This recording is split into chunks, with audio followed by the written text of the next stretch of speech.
Thanks for staying with us. So we love Thursdays because we get to have a lot of talk on family. So join us on the show as a guest co-host is our family life coach and counselor who teaches and empowers singles and married with godly ways of doing things. Thank you so much for joining us. With us. She's a master practitioner of neuro-linguistic programming and a results coach. Welcome with us, Nike Folagbade, to the show.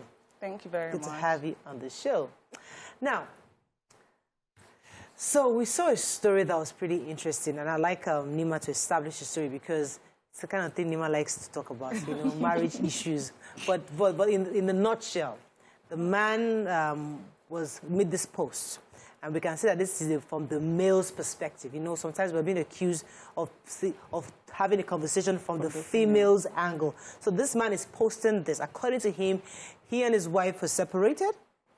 His wife lived outside the country. And then she filed for child support for the children, assuming the man is not obviously in the picture. But here's the man, according to him, still working hard to support his family outside.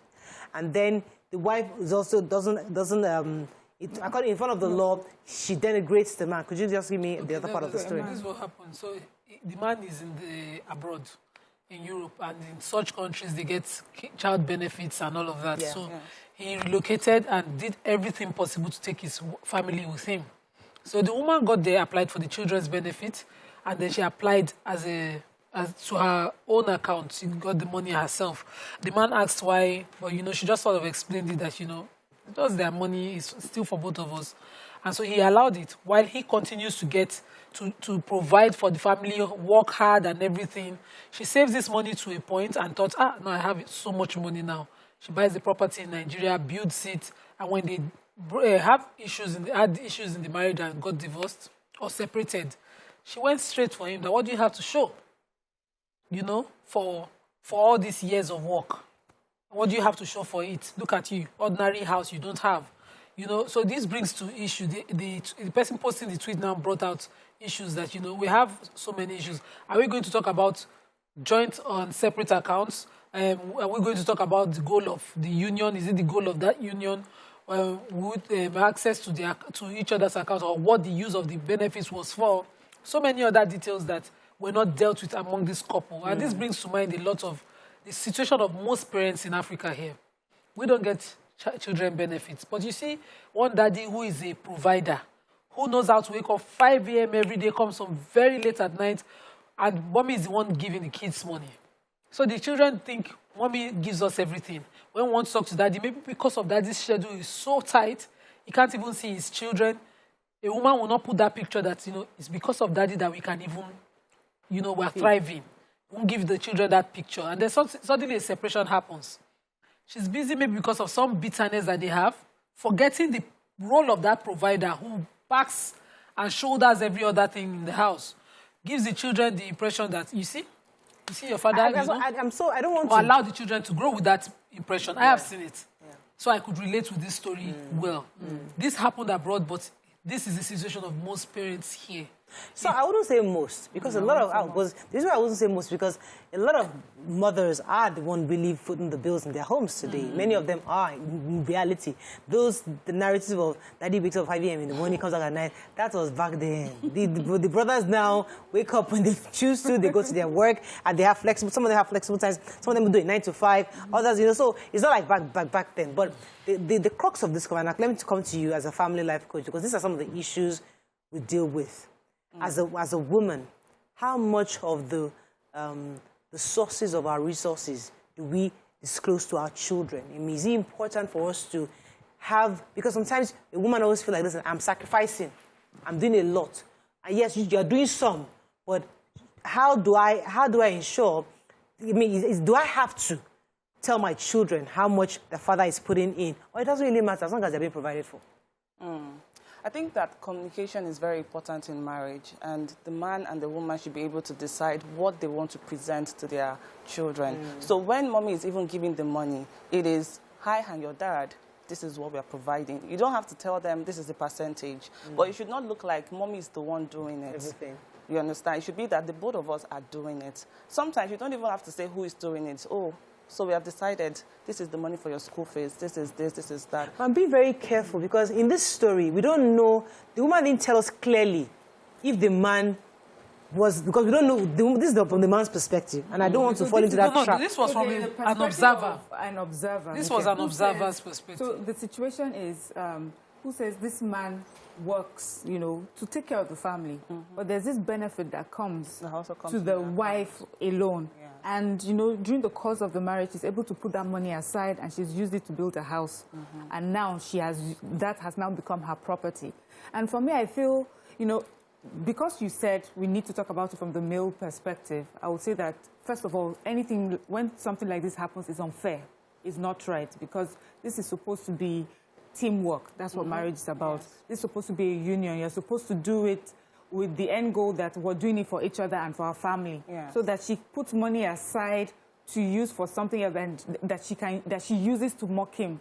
That is wrong. The husband aware that money is coming in? Yeah, he's aware. He's aware. So when she filed for the benefit, he knew. Yes. And he thought, no need to fight over it. We're married. Yeah. He didn't see the future that, you know, it will become something that will be mocked about. So she put these monies aside. And it's the joint benefits of both of them as joint parents of these children at the time she filed. But she thought of she used the wisely, thought it should come to her separately. And I think that the fact that she even went ahead to build a house with the money means that the husband is not aware. So it feels like she also has this, you know, so that's why I was saying that approach. For that is wrong. That she did that is wrong. Yes. But this is not something that's just peculiar with maybe women doing it to men. Women have always, for many years, I feel that that's actually the more common story. So I'm a wife with my husband, who obviously is the breadwinner. He has more, you know, he brings more to the home. What I give in the home is I'm there to help nurture the children. Whatever he gives us, we'll take care of the house, believing that my husband and the father of this home is working for us. And then sometimes, as we know, some marriages go through their hard times, and the end comes. And the wife is asked to leave with nothing, because there's not one thing that we can pinpoint and say that she has done. You know, she has not built a house. She has not, you know, put up a structure. And so everything else that she's done that is not tangible that way is seen as not giving enough, or that she didn't do anything. So in his own case, I feel that it's reversed. So it's not a new thing. It's just that for me, this is the first time I've heard a man being on the other side of it. And now we know how it hurts. Because usually when women talk about these things, we give so many excuses for why it should be so. You would even hear men use it to make a mockery of the wife or the woman. Just when you're leaving, just pack your bags and go. So whatever it is that you have given in that marriage all the years is nothing. Yes. Go away. And there are two ways to even look at this thing she has done. It's very possible that the husband had a lifestyle that she was not really okay with. If a man starts to act very funny, a woman can decide that, okay, I need to safeguard my future here, so let me start to do this. She wouldn't just wake up and just start to have that secret life. That's a possibility. That point. And the second way around it is she might also be coming from a foundation where such happened to her mother. Exactly. And so she's trying to protect herself. She's not even looking at the attitude of her husband now. She's just saying, if it could happen to my mom, I would not let it happen to me. So that takes me to that talk that people give, that the parents give us, mothers give us, that have your own, no matter what, you must divide. Not all mothers do that, but because now we know that, listen, you have to, we are a team, as you said. But there was a time where it was very, very right for parents and to tell their daughters, always keep your own. Don't say, it's not everything you tell your husband, it's not everything you see, it's not everything that you have, you must disclose, because in future, you never know what's going to happen. My question is that, does that still hold water today? Do we still advise women to have that, where do your things in secret? Because the way things are going, tomorrow Mr. John can wake up tomorrow and say, he's done. At least you protect your children. Or do we still say, no, we have to be very, very, you have to disclose everything, you have to be transparent in your marriage, you're a team, because that's the new world, we are teams. So which one do we advise younger people who are getting into this institution of marriage? So wisdom is, your circumstances cannot all be the same. That's what I know. But in this case, this is not a woman-man issue. This woman and many like her are very, very, I don't want to use the most negative word, are selfish women who in marriages do things like this. So she didn't approach or take her kids abroad. Her husband relocated for better life and took her abroad. The benefits that come to those children are joints to both of them. And the proceeds of whatever she did with that money is co-owned. Yes. And I hope he tested. But for you to get a benefit, must you not come forward to say there's something like a single mother? You don't just get benefit because you're married and have children. The reason why you get a benefit is because say I need support. Either I have a deadbeat husband, he's not providing. In some countries, it's the number of kids. Yes. So for some countries, it's the number. So for some, it doesn't even matter if it's one child for joint parents. As soon as they are kids and they are of a certain age, those countries pay benefits. I know that even some Muslim countries, in Canada, they pay.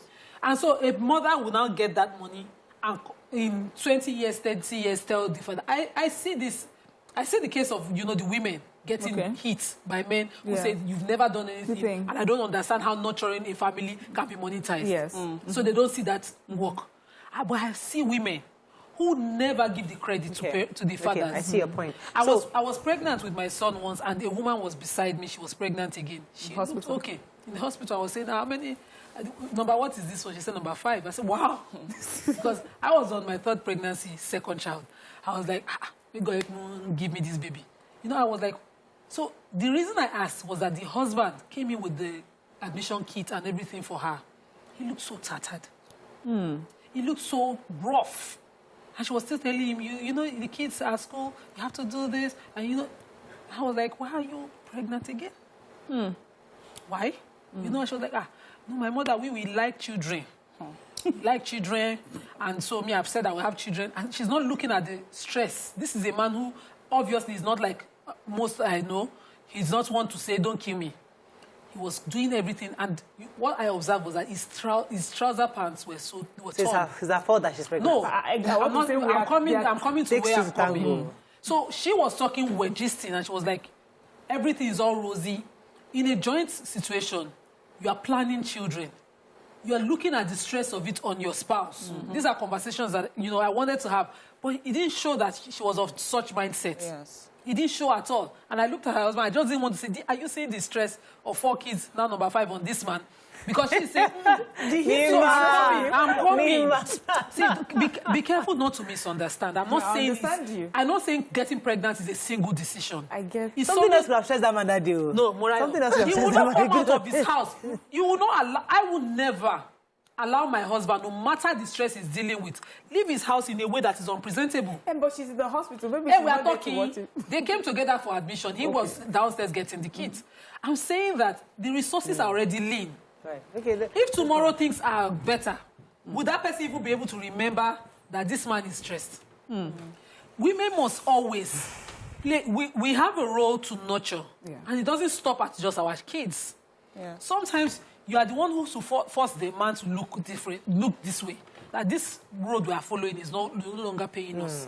Okay. We can't have 4 kids under this amount of salary. Some men are still raising their families, extended families, and then you're increasing the load, not having that conversation. It goes back to when the woman now finally finds something to do. You point out everything because of your decisions and paying school fees, and you create bitterness for the children. Let me come to Mariam. So back to what she was asking. So I think there are 2 ways around. The first thing is that every couple is different. So whatever applies to your own family may not apply to another family. So I know of a family that I once counseled, and what they do is they both understand and know how much they earn every month. So they have agreed that this percentage goes into this account, into this joint, and then we have the rest to do what we like. Now, in my own house, for instance, so we already agreed, we have budget for different things, and we know how we're going to share it, right? But then everybody has their own personal account. So my husband doesn't say, how much is in your account? He doesn't ask me that. I don't also ask him. He keeps some money with me because he knows I'm more prudent and I will keep it better than him. So if I tell every couple, do it this way, what if you're insecure about your husband and your wife and all of that? Because some women are materialistic, some men are also impulse buyers, and also all of these things depends on the kind of spouse you're married to. But have a joint account for those things, and then have your personal account and build stuff together. The coach has said it the coach way, and I agree with you completely. For many people going into marriage, at the time you're going to marriage, you're not sure who is who and how you would behave, in marriage. And so I guess there has to be, for me, is what would be the basic that they should go in with? And I would say to anybody going into marriage right now, before you even understand what your weaknesses are when it comes to spending money, is that you should both have your account and you should have a joint account that you put a percentage of your money in.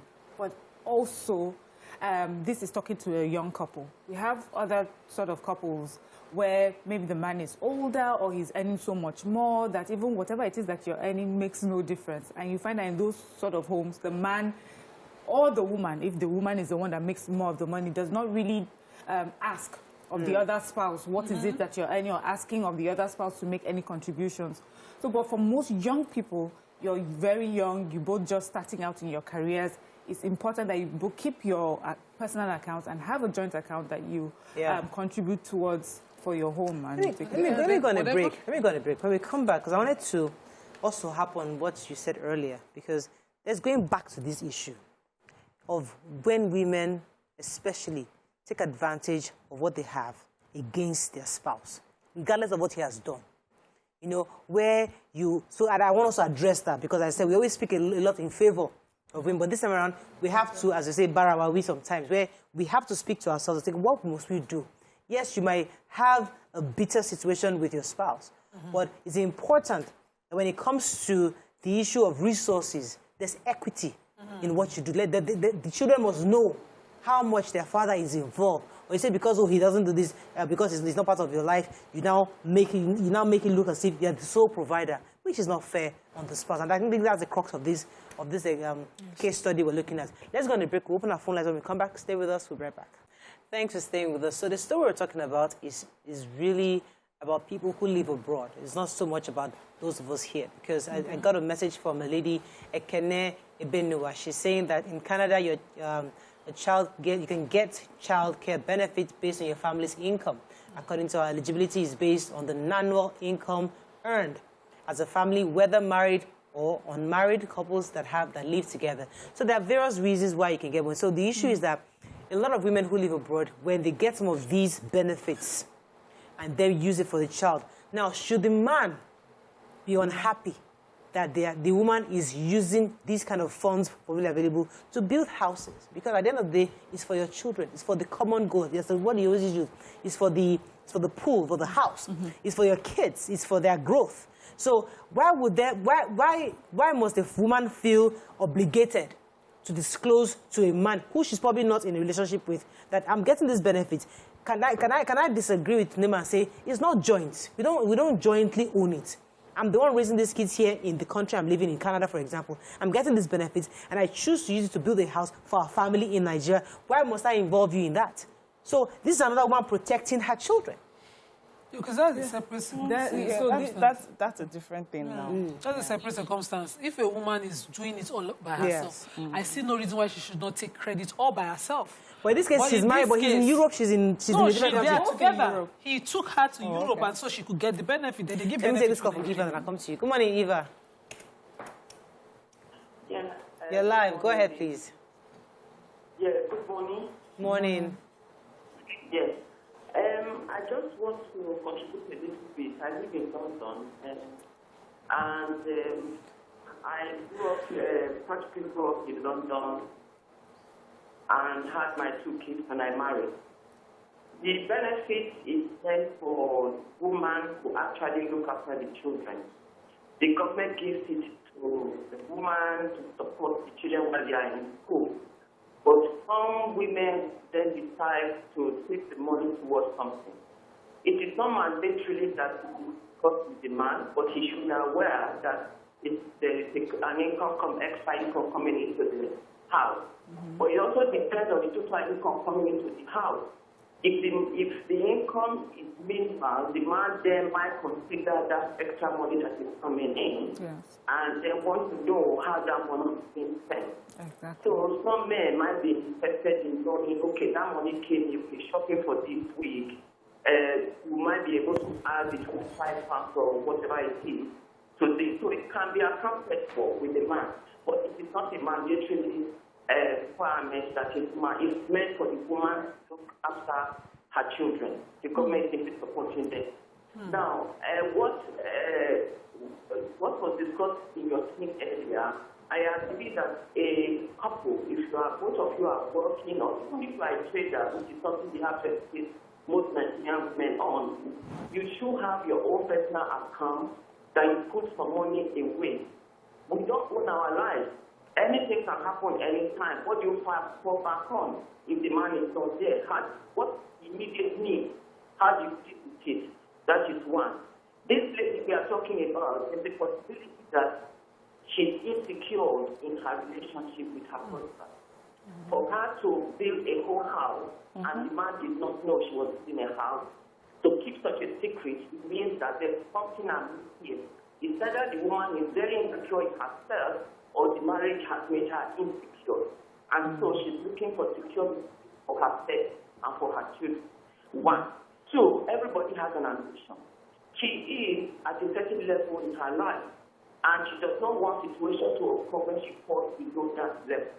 So I don't want to come to Nigeria, I don't have a roof over my head. My children have to live with people or have to rent. So let them have a place. I need to maintain this status. So that will also be something. And thirdly, it could be that where she's coming from, like one of you said, she has experienced such a thing, and maybe it's very traumatic one. I can relate to that. My mother was a second woman in marriage.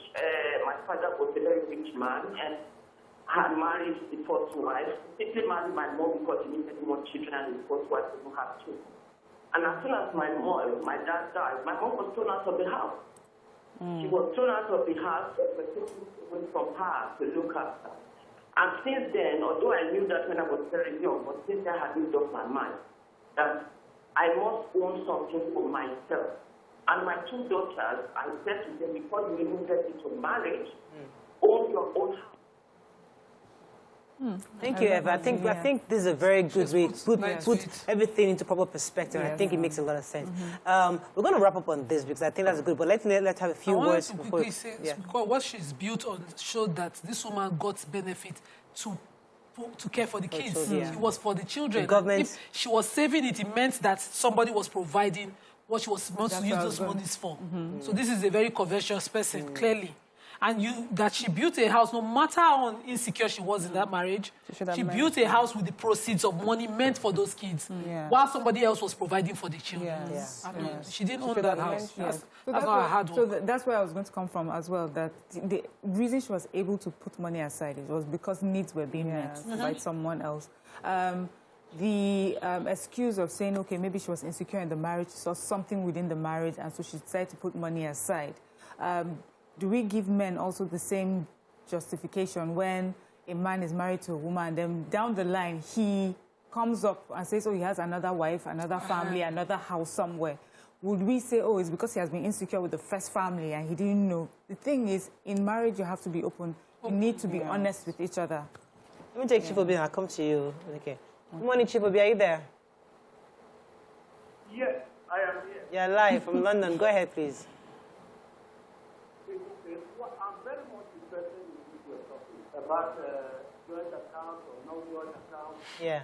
You see, we live in London here, and we have some people who are very, very, who like the family union, and those who are just people. We have those who are just people. Now, from a personal experience, when I got married, I told my wife, you have to have this is also O-B-R-E. I am not O-B. O-B-R-E. O-B. O-B, okay, they'll change it. O-B-R-E. O-B-R-E, they'll hear it. Now, it's okay. Yeah, what some ladies are doing, like man F, I would say it's man F. What you were doing is this. Because we didn't have a joint account, I gave her my credit card with her name on it. She has her name on it. And when she takes the children to the shop, at that Christmas, New Year, and birthday. So, O-D-R-E. R-E, not R-E-O-B-A. So they have a joint account, but it's her name that is on the card. Z-I-E. Nima, I'm from Getu. I've said it already. It's okay. It's okay, not okay. So, if we take the children to the shopping center and tell the parents that their father doesn't buy anything for them because he has her name on it, I gave her the card with her name on it. She will now get to the children and tell the children that your father never buys you anything. On one occasion, just to cut the story short, my children came home, it was Christmas. The little one who was 5 years old said to me, Daddy, why don't you ever buy us things? I said, no, I don't buy you things. As a matter of fact, I just approved certain amount for your mother to buy you things, the three of you. She said, no, it is her mother's card that she used. I said, I gave her the card. She will not, they won't people believe because the mother told them in the shop that the card belongs to her. And that she didn't even tell them that the account, the card is having, get the money from my own account, not from a joint account. The doctor, my doctor who was about 50 years old, from that very time, start to hate me because daddy never found them. Okay, thank you, Mr. Obie. I think so you've also put it. Yes, I get most of it. Let me come to you because you're the wife coach here, and these are stories. This is a man saying how he's tried to provide for his children, but the wife is not disclosing to the children. It's a major issue. Many of us are not going. We don't have this experience. But what are your thoughts as a coach? What would you advise in this kind of situation? I think that in a close-knit family, there are conversations that happen where you're saying, oh, mommy bought this for me, daddy bought this for me. Because this conversation looks as if they're not together in the house. Even my little child, when I buy some things, he will say, oh, mommy bought this for me. I say, no, it's not mommy that bought it. It's dad that bought it for you. Even whether to tell now. If you did not tell, so I think the issue here is a lot of people, a lot of spouses are selfish and have other interests in mind. So when you're not open, when you're not, the Bible says that the both of them were together and unashamed. Like, everything is open. So the moment one person has an hidden agenda, they will start to drive the conversation in another way. So how can you be taking care of your children for so long and you never let them know that this is a joint partnership? That looks like a problem. Point a 15-year-old. Yeah, 15-year-old. Yeah, but you know, for the father, it would be also selfish to have to sit the children down all the time and say, I'm the one giving your mother. That's even petty.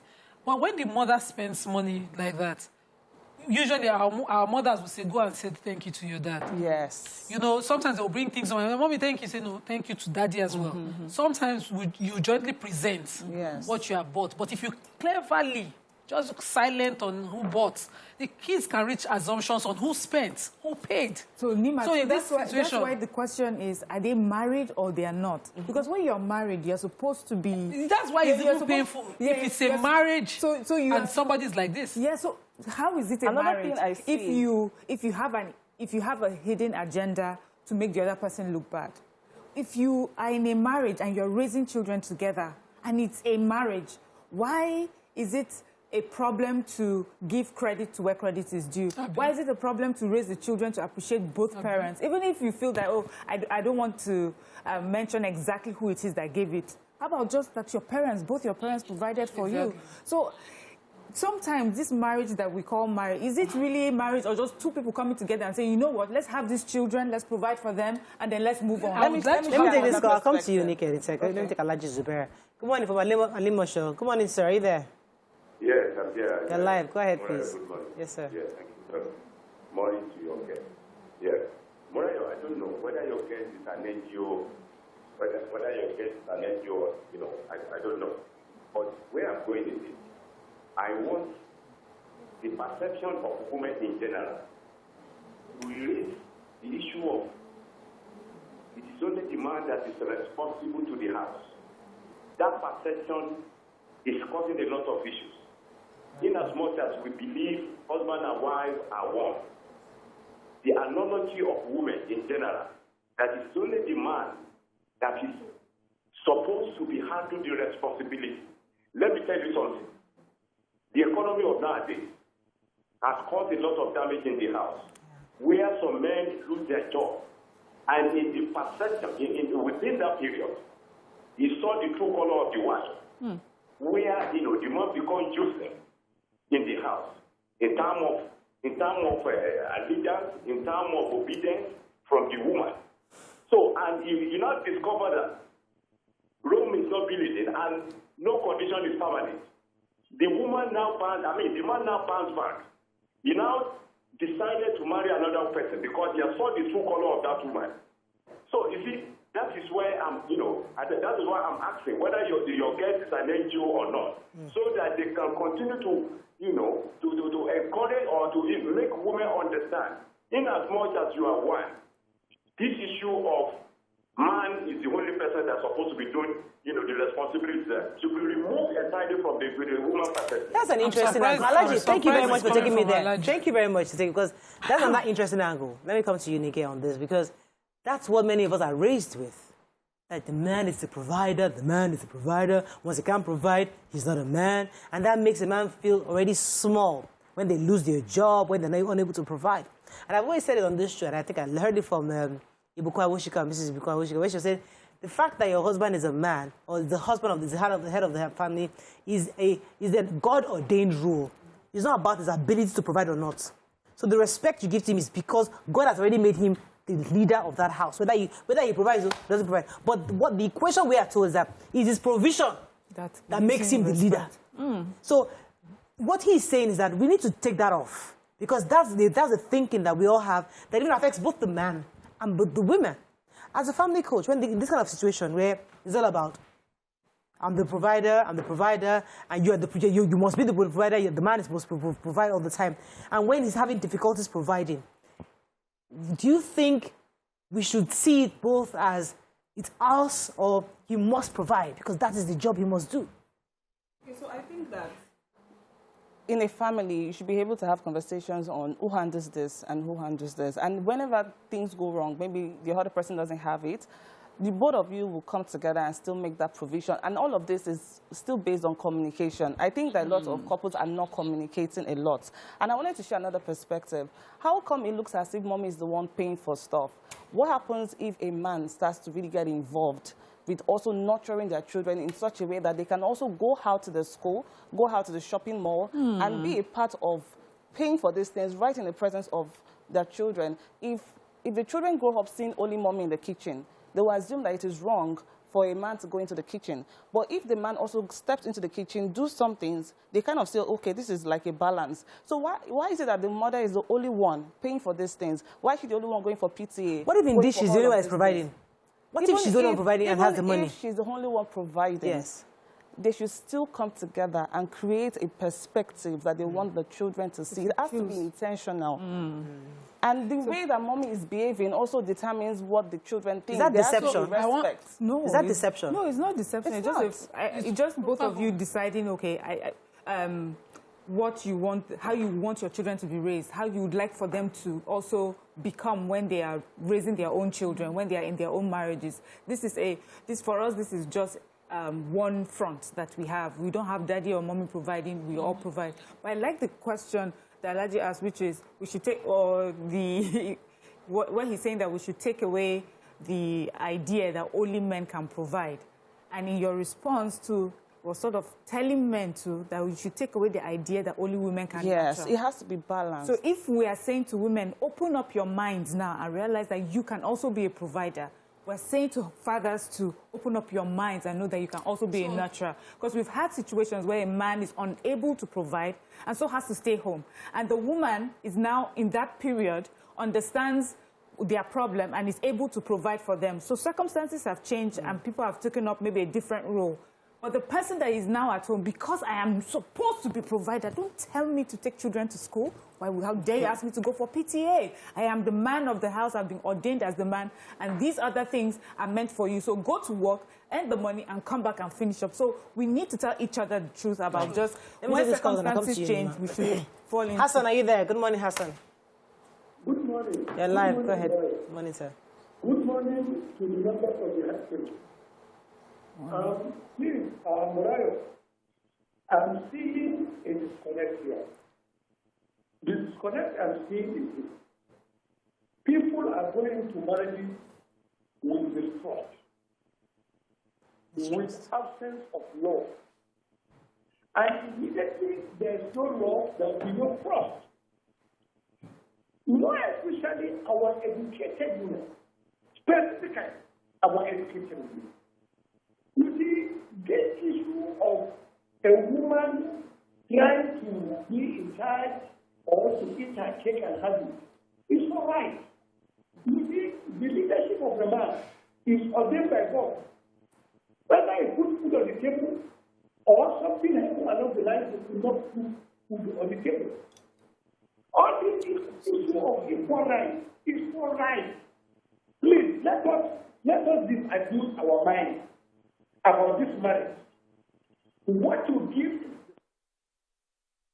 Oh, we lost Hassan. So, go ahead, you know, what I was saying is, we're not trying to even fight over rights. We're just saying that when a woman is providing, for instance, and she still has to do everything in the house, this causes resentment.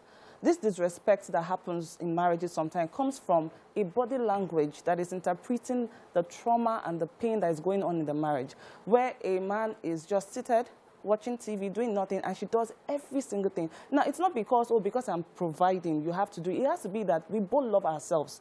We are both helping ourselves. So when we get into the marriage, even if you're the one providing the finance for this moment, you should also be able to stay with the children sometimes. I know a couple where the woman goes to work during the week, and the man stays at home with the children. During the weekends, she's home. He is out. And they both understand it. Nobody is fighting over, oh, is it because you're the one providing? They understand it as we are helping ourselves. This is how it should look like. And that does not stop the aspects of submission, respect, and love, and all of that. No, that's completely different. Exactly. So when they say a man is the head of a family, yeah, it's the head of it's the not family. necessarily, and that role of provision, because in my own background, it is legislated by God. The role of provision, because the role of nurturing, pregnancy carrying, raising children is also legislated biologically by God. A woman has to, at some point, be impeded in her success, growth, and a role to provide, because she has to carry a pregnancy and breastfeed. These are things that impede movement. Sometimes you have to be... in some countries now, it's a year maternity leave. Countries that we thought were more forward-looking are now even more forward-looking by agreeing that these rules impede women. Some women hormonally have to deal with so much. So you cannot put the role of provider on that same person who will not be able to move if the family wants to have other benefits. The role is to provide, in my own background, is for a man who must know to provide. Imagine, when I was on bed rest, what could I have done for myself? Nothing. And then I took the role of provision and say, somebody said it's not necessarily about provision, it's God ordained. And I tell the person who wants to be a deadbeat father that, you don't have to be. It has to be. It's practical. And God makes no mistakes. It has to be. It's practical. A woman who has to, except the man is saying, don't worry, just express, and you go out. How many homes can that happen? How sustainable is that? I don't want to disagree with anybody, but when we look at things practically, we see clearly. In those countries now, most countries that we are now advancing to copy, women have maternities for long. Men now have maternities when the kids get to a certain age when they can be also. In Islam, women are paid to breastfeed their kids. Wow. If you cannot, because of your health reason, you get a nursing mother. It means that nursing a child is so important, it cannot be delegated. And so somebody has to be provided. That's why there's a Kawamuna, a man who must provide and protect his home. That role is legislated and it's practical. So I get that. I mean, and I'm happy that it's one of the things that I appreciate and I've learned about Islam since you've been on the show is the fact that almost every single thing is illustrated in the Quran. I like the fact they give examples. Yes. There's no generality. They will tell you in this situation, ambiguity. Thank you, Jerry. There's no ambiguity. They are very specific, which is great. But the reason why the other narrative, where today a lot of women are providing for themselves and for their families. Yes. And because of this role they are playing, a lot of women are empowered. And that role of submitting it becomes difficult because you are the sole provider of the house and you feel like, listen, I'm in charge here. A lot of men are finding that they're finding that difficult to accept that this woman is the one in charge. So the narrative that, listen, yes, you provide, But the fact that he's the leader, he's still the leader, that he's ordained as a leader. Yes. So yes, don't define his role based on his ability to provide. Yes, he should provide. That should be a given. But in case he's not able to, his role as a leader is sacrosanct. That's what that perspective is saying, not disagreeing with you. That a man should provide. It's part of your job to provide. But let me not define your leadership based on your or what your provision. The disagreement is, because I was surprised it's from Alhaji Subai.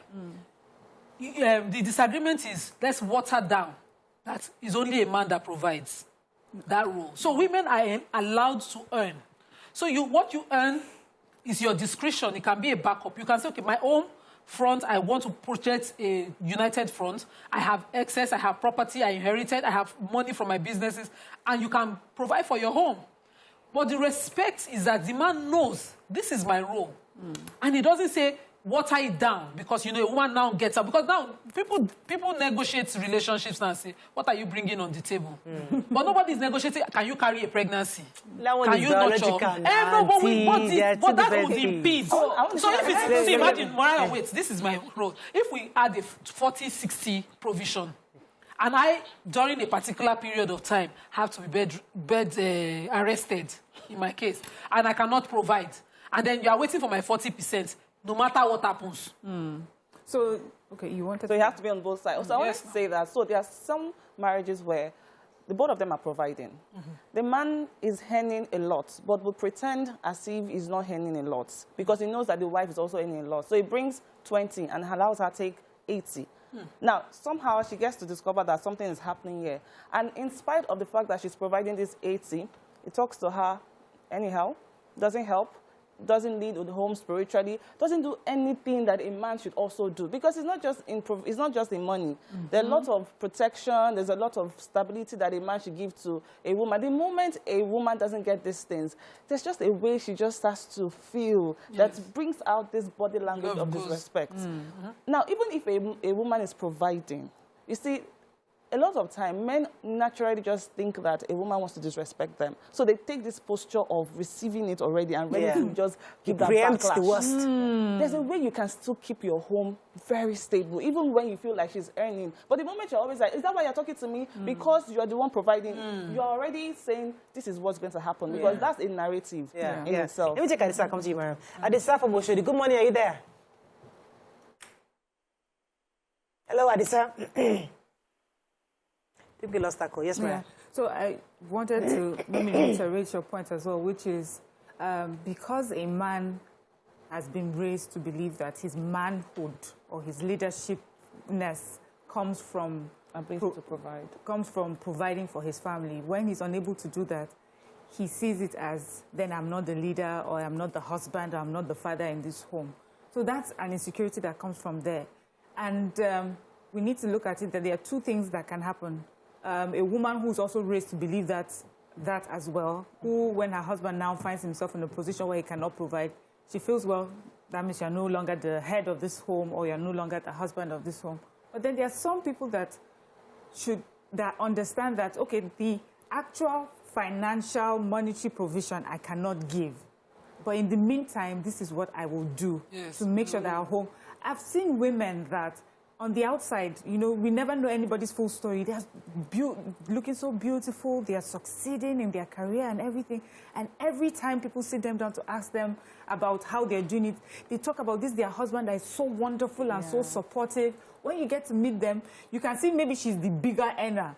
But she understands, she still respects him in public and in private because he still shows up for her in other ways that, she couldn't have done it if that sort of man was not in her life. Absolutely. There are some men that will allow their women go out and earn, knowing that, and then she's able to do that confidently because she knows that her husband is at home behind her in prayer, in just making sure that the children are okay, sometimes in advice to make sure, okay, this particular meeting you're going to, what are you going to say? How are we going to go about it? So in that way, you're still the man of the house, and you find that you're still an integral part of that family life. They can't do without you. So don't blame the lack of submission on the fact that you are not providing money, but maybe look in and see that maybe you're the one that's so insecure about it. I think I like this because we're also helping men in that situation to understand that they have a bigger role to play. Because many of them, actually, I see some of them, And I know that many of them always feel like, I wish I could provide more. Yes. But from what you just said, you are telling them there's so much more you can actually provide. Money is one thing. Yes. It's just one of the many things. Prayer is a huge part of it. Support, conversation, feedback to your children, talking to them, raising it. I mean, my son and my husband are having this back and forth of boarding house. You know, we're now getting to that point where Elizabeth is getting to, should we do boarding, should we do day? You know, I'm voting for boarding. And it's like, listen, as long as I am in this house, the fact that I have a job that is flexible enough, I will raise my children. Why would I say this? It's when you and I are not available, that both our jobs take us away. Then you can send your child to boarding house. But as long as I am here, I wake up in the morning and I'm here and I can do my business for my table, I'll raise my child myself. So I'm still going back and forth. So that raising itself is a plus. It's not a one person. It's not about who's, it's about who's available. And it also happened, and I've also shared this.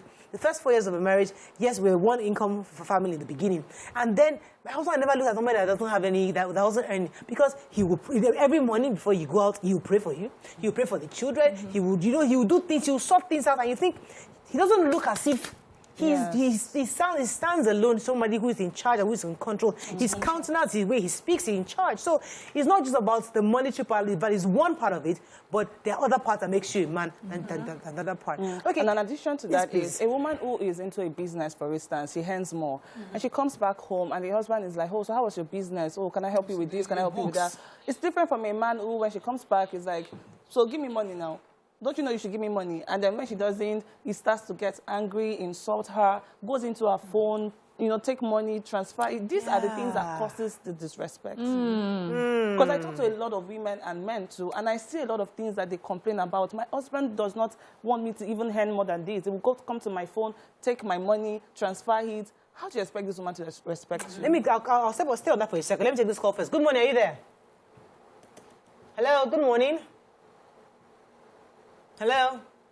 Oh, I'm sorry, I think I'll take a few comments on social media, but I would like to go back to what you said, because managing temperament in marriage, rediscovering your identity in your marriage, that kind of situation whereby, so you are a woman, you are trying to be humble, you are earning more than your husband, you are still you're still playing that role of, he has more money, I'm the one with the money, but he's the head of the house. You still submit all your money to him. You let him do the decision. And yet, he's still treating you. Cheating on you, doing everything like you are, he's still maltreating you in your own home. And people are having issues dealing with this. It's a major problem because we get these messages a lot. Yes. What can you say to help this kind of person? The thing is, I think in Africa, we need to be open to counseling. Most of the time, couples just want to deal with everything by themselves. Now, when a woman they say, what do you know now? How many years have you done in marriage? What do you know? Exactly. You're so young. You understand? But the difference it makes when someone comes and just hears something different, because all of this is really about belief system. And belief system is, a lot of traditional, religious belief system coming together. This is what makes you a man. This is what makes you a woman. You must not do this. All of these things are belief system. And that's why a lot of people do not go out for counseling, because they've also heard that it is wrong to bring a third party into the home. But then there are healthy third party like counselors who do not come in to try to lay any sentiment in any way. So sometimes you don't know enough. Go for training, read books, ask from elders and those who are doing it well. How do you solve this type of issue? And then for women, especially those who have a strong personality. Sometimes just having that natural strong personality can make a woman become a bit aggressive. So a woman must learn how to manage her temperament, the way she speaks. So if she's a choleric, for instance, or a sanguine, she has the tendency to talk very aggressively. And when she's doing that, she doesn't even know that she's being disrespectful. She's just expressing herself. And so when a man says, don't talk to me like that, that in itself increases the issue. You must sometimes understand that, okay, I know my wife has a strong personality. I'm going to caution you later because right now, but most of the time you see them trying to give it hot. And so everything just, So I think that people should be open to learn. So when you have the tools that, okay, she's a sanguine, that's why she's shouting like this. When she's calmer, we'll have the conversation. And it doesn't have to be a woman. Yeah, There's some women that are married to men that have strong personalities. In fact, one thing is, on the outside looking in, you might be thinking, why is this man so rude to her? Why is he bullying her? But she, that she's inside, she understands the intention behind the sound of the voice. Yeah, let me she take knows this that this was just a teddy bear. That's how his voice just sounds. You know, I always say that when my husband shouts. If you hear my husband talk to you, you'll be like, ah. In fact, one of my husband's friends asked me, is this woman stressing your life? Why are you talking to her like that? Is she a problem? Don't worry, that's just him. He's just But let me take this call from Fauza and come back to you. Fauza, are you there? Yes, I'm there. You're live. Go ahead, please. Just like Niman said, I don't want to reply to that allergy. If allergy is a Muslim, you should know what God said in the Quran. Arijalu Qawamuna Alamu, just like Niman said. As the man, as the head of the family, that role given to you, being a man, there are things attached to you for you to be given that role as a man. You are a provider. You provide, you secure your home, you protect them. You should be in the workforce for a while while your family are behind you. You have a responsibility as a man. So that, I don't know, I want to say something. The reason why we're having a issue is that I'm the man. Sometimes this I'm the man of the truth. Sometimes we need to calm down and understand the other person. All right, Fauza. Let me come to you. Don't you think this puts a lot of pressure on the man? The fact that when the Holy Quran tells you right there that you have to provide, don't you think this kind of pushes a lot of men to just do anything, just to get this money? No, so it's not about money, so-called. When they say provision, not accessory, those is because now everything is so monetized and paper-wise. Provision is, if you're a hunter, for instance, you go out and you bring back. If you're a farmer, you go out and you bring, and you don't bring money. But now that everything has been monetized, a woman who is breastfeeding has to feed. She might not be able, I'm using that because I'm bringing it within the home. But if the woman is not breastfeeding and has a business she can do on the side and earn, some men will now say, because I'm the man, you cannot earn. She's allowed to earn because there is when that will be a backup. It's the same religion, it's the same in the Quran and all the sunnahs. But if a man thinks that, because in my custom, where I'm from, you see sometimes when you move into the other area, I don't want to mention, you see men who just sit down and women go and bring. They call them, the women and their children, part of their chattels that they can send, not considering biologically how a woman is. And then you say to her, and you, everything is me, I'm the head of this home. Yes, your role is to provide, to make it easy for your family to thrive. And God knows the strength He's giving you compared to the strength He's giving the other person. That's why those roles are placed that way. So a woman is allowed to do from her ease, the ease of her strength, the ease of her movement, and her safety. Yeah. In Islam, for instance, women are restricted from certain mixing. Women are also restricted from traveling alone for some distances, because going that far might, without our protection. Sometimes they'll say even with your son is enough protection. Going out. So there are so many rules there. The rule is not one blanket rule. The way she has put it is, do not forget that as the head of the home, you are their father, their protector, their provider, and a lot of much more other. So in Islam, you are not allowed to be a deadbeat. Okay, let me take Aya that comes to you, Mariam. Aya from Festa. Good morning, are you there? Yeah, good morning. You're live. Good morning, Morayo. Morning. And the beautiful ladies there. I'm the tennis man that called one time before. Now, you see, this issue we are discussing, although I want you to realize that people we call mama's boy or mama's girl, they spoil them to even carry plates from the table to the kitchen is a big problem. They will expect somebody to carry for them. So we don't need to blame some men for not doing what they should do in the house. My own will not allow me to cook because Olobe Luloko, that's what I always hear. Olobe Luloko. So that is it. Have it. Olobe Luloko means that the person that the cooks. woman will not allow him cook because she believes it's her role to cook. So the person that makes the food. The literal meaning that the person who knows how to cook is one that owns the husband. That whole. So for some, I wanted to answer on the strong personality thing. So it's not about your all the time about your spouse understanding you. It's about you to understanding yourself. So I have a strong personality. And recently, there was an issue about our child. I had taken all the decisions and I informed my husband. He didn't verbally object. And he just sort of made it about a very flimsy issue. I thought, okay, I called the organizers. I said, can you provide me answers to these questions that I thought he needed answer? And I forwarded to him. And I called him later to discuss it. And he still didn't object to it verbally. So when we had that situation happen again, and I just went ahead and took the decision, he suddenly asked that, it's like in this house, I only hear. I don't get to participate in things like this. Immediately, I cautioned myself. Because that's a flag. You have started again. Because I know, I don't wait for anybody to help me in any decision. I just go. I had to learn it in marriage that, you're now with somebody has to approve something for you. So you immediately, please, so I brought that discussion and I reassured. Because I know my personality. So it's always also good for you to know yourself and don't use yourself to flag. Now, if we're having an argument, I have the tendency to raise. Once I start, my pitch starts going higher. And once I notice he says, we're not having this conversation again, I realize it might be about my speech. My pitch, I'll keep quiet. So you learn about your personality. Let me let you come in here, Mara, because I have very little time left. Yes. Okay, I just wanted to say about marriage and personality is that's the good thing about marriage. We're constantly growing every day and we're constantly, they say iron sharpeneth iron. So for someone with a big personality, you would tame it to the point that, it does not affect the marriage negatively. And that's just life. And then, you were talking about provision earlier when she mentioned it in as regards Islam. And you were saying, wouldn't that make men want to do anything and everything to make sure that they provide?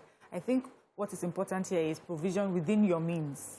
And also the submission for the wife would be, this is the man that you have married. This is what he's doing the best he can within his means. And you will submit to that, the situation that you have found yourself within that means. You cannot say to a man who, let's use Nima's example, who is a hunter, and say, every day bushmeat. Yeah. How far? Haven't you seen this person bringing in fish? Meanwhile, the other man is a fisherman. So you understand where you are and then where you need to do more.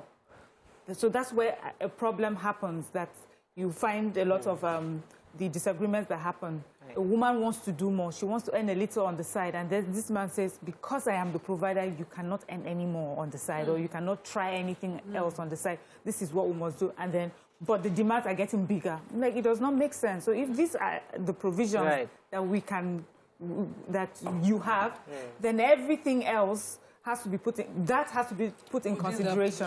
Okay, I have to wrap up. Let me come to Nike. It's about capacity per time. His capacity as well as your capacity. Let me let you have the final word on this. So, what are your closing remarks on this issue, especially going back to the original story of a woman who, as Nima said, had earned money that was supposed to be for the family and still collecting money from her husband? Obviously, she was being deceptive, and then telling the children it was all about her. You talked about communication earlier, but in closing, how would you advise families in this situation to carry this out? Okay, so I think that every couple should understand that they are a team, and it's important to always communicate. The problem is when one partner is very difficult. When you're having conversations and the other person doesn't always want to understand, these are sometimes products of toxic belief system. So every time we find ourselves in our marriage, we need to always ask ourselves, why am I acting the way that I do? Is it something I saw while I was growing up? Because upbringing, experiences, environments really affects people when they get married. A lot of time, people are living in their marriage as different people at the same time. They're living like their uncles, auntie, pastors, everybody they have met. They have carried all the belief system they've acquired, which is why premarital counseling or even postmarital counseling is very effective, because you tend to question the belief system. So why do you think this way? Where's it coming from? Why do you think it has to be this way? So wherever you are right now, sit down and ask yourself, why do I act the way that I do? What belief am I driving with? Have I healed from the things I saw my parents suffer from, or what my friends suffer from? So go out and seek help, heal, and question your belief system, and then see your partner as one person with you and make decisions in that way. It's only when the other person is acting very deceptive, then sometimes you use wisdom, but not necessarily trying to pay back in the same way. Yeah. Yeah. I think I like the angle you said that it's about all our belief systems, because nothing is but what we make it. And even there's a way this whole story could have been seen in a different perspective. Even the man involved could have, regardless of the fact that she built a house, interpreted it that, okay, she's building for my children. At least my children are safe. Regardless, so it's how we read and interpret this based on our belief system. So, yes. But either way, in a nutshell, transparency in marriage is important. It's important. Full disclosure is important, and ensuring equity when it comes to children, letting them know that both husband and wife are participating. And I think Miriam said that it depends on the kind of picture you want to paint. Agree as a family, this is what we are painting the picture, and stick to that. And I think with that, that's all we can take on the show. Have a great day. We'll see you tomorrow. Bye for now.